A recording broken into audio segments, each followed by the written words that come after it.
Well, howdy, partner.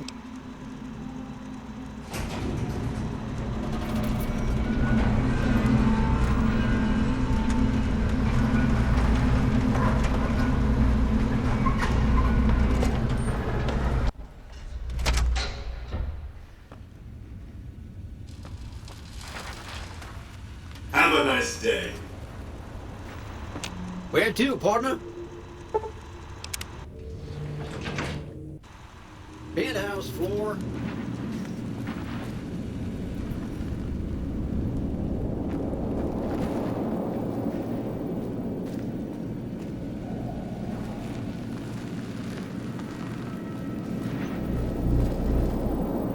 This meeting has been a long time coming, hasn't it? You've come a long ways, literally, and I suspect figuratively as well. I have to ask, now that you've reached your destination, what do you make of what you see?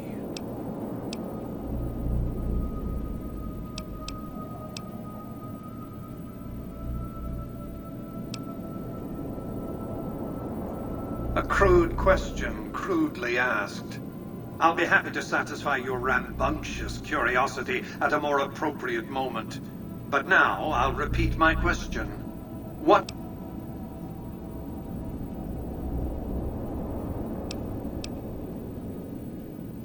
What you see down on the Strip is just a fraction of the city's former glory, and yet, more than an echo. I preserved its spirit. Or perhaps you were referring to the Lucky 38? The years haven't been kind to her, but still she manages to impress. Oh, don't be coy. You've been playing a high-stakes game ever since Victor dug you out of the ground. Don't be afraid to admit it. The business is this.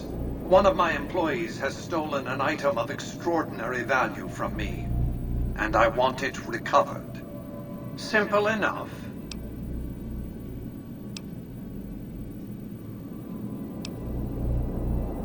My only concern is the recovery of the platinum chip.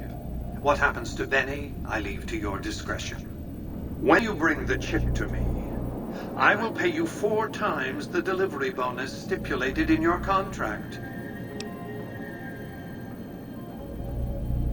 Very well. Well enough. Return to me when you have the platinum chip in your possession. What did you wish to know?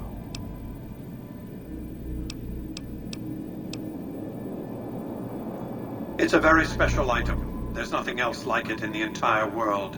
It was lost a long time and difficult to find. That's all you need to know about it for this stage of our enterprise. Fulfill your contract, deliver the chip, and good things will come your way.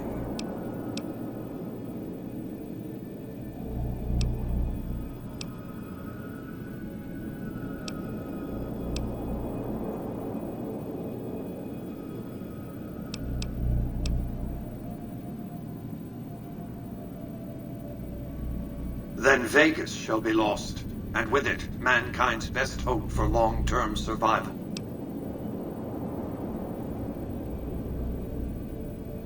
To your untrained eyes, it may look as though mankind is making a comeback. In the NCR, you have something that resembles a nation-state. Savage as it is, in Caesar's Legion, you have an organized society. But neither of these offer a future. They're regurgitations of the past. Bring me the platinum chip, and in 10 years, you'll hardly recognize this city. You realize you were just one of many couriers. The rest of them, dummies, so to speak. Add to that many thousands of caps worth of mercenary protection to screen your avenue of approach. Had I used an armed caravan to transport the chip, I might as well have been announcing to the world, this is important, attack this.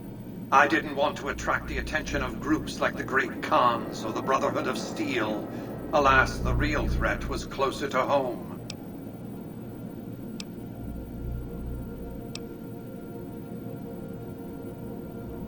Frontal assaults on casinos, not good for business. In any case, Benny would see it coming. Our foremost advantage is that Benny doesn't know that I know he has the chip. What else did you want to know?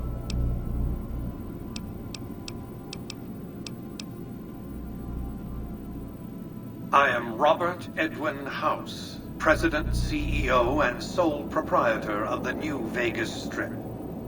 I oversaw the city's renovations starting from 2274 onward. The three families are my employees.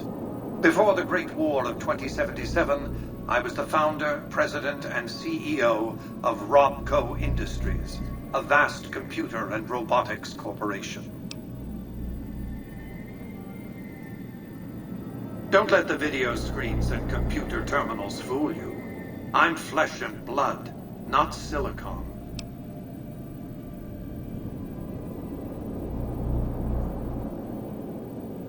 I see you've made a study of the topic. My knowledge of the science of longevity would fill several textbooks. Perhaps after a decade or two of economic reconstruction, I can commercialize these technologies and offer them to others, such as yourself. Let's just say it was very costly. But I was willing to make the sacrifices longevity entailed, financial and otherwise. We can discuss this in greater detail at another time. Suffice it to say that when my Securitrons detected NCR scouts at Hoover Dam, I took action. I recruited a tribal force to supplement my Securitrons and renovated the Strip just in time to welcome the NCR as it marched into the region. Instead of war, a treaty was negotiated, and the money started to pour in.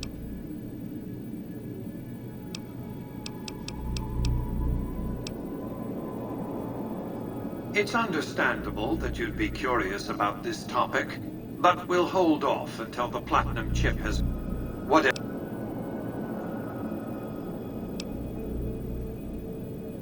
Benny has led the chairman ever since I recruited his tribes.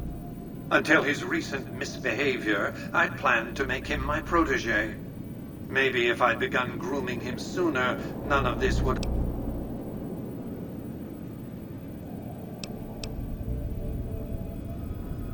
To achieve my aims, I require a capable human agent to perform certain tasks.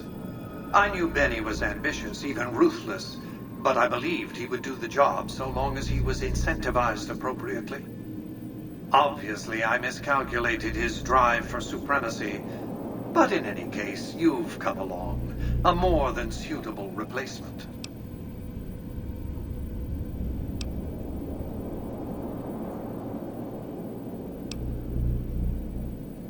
I have to think that he found out about the platinum chip and mistakenly convinced himself that he could use it to his own ends.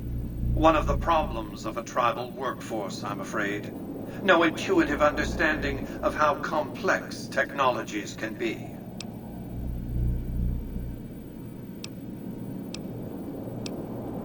Why didn't Victor intervene sooner, you mean? Goodsprings is a bit too far away for me to reliably control a Securitron agent by remote. I can send and receive packets of data at best. Victor's combat algorithms determined the proper course of action. When he alerted me, I instructed him to approach the site after Benny and the others had departed.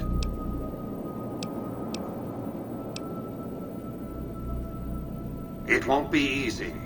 Benny is always surrounded by at least 4 bodyguards, except when he's in his private suite on the 13th floor of the Tops.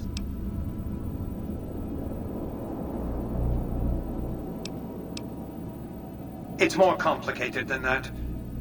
Look for a man named Swank, Benny's second-in-command. He's always been a reliable, if unimaginative, employee. Do your best to convince him that you're working under my auspices. If you have evidence of Benny's crimes, show it to him.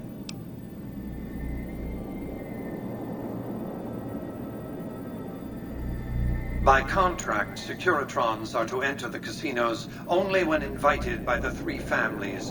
The moment I send one into the Tops, Benny will know I'm on to him.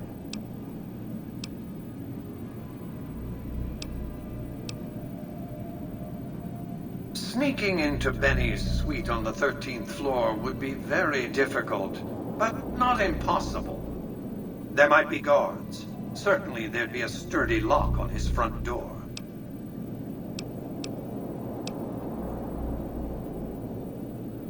If you were to approach Benny in public, you might be able to leverage his fear of exposure to make him agree to meet with you in private. Well enough. Be on your way.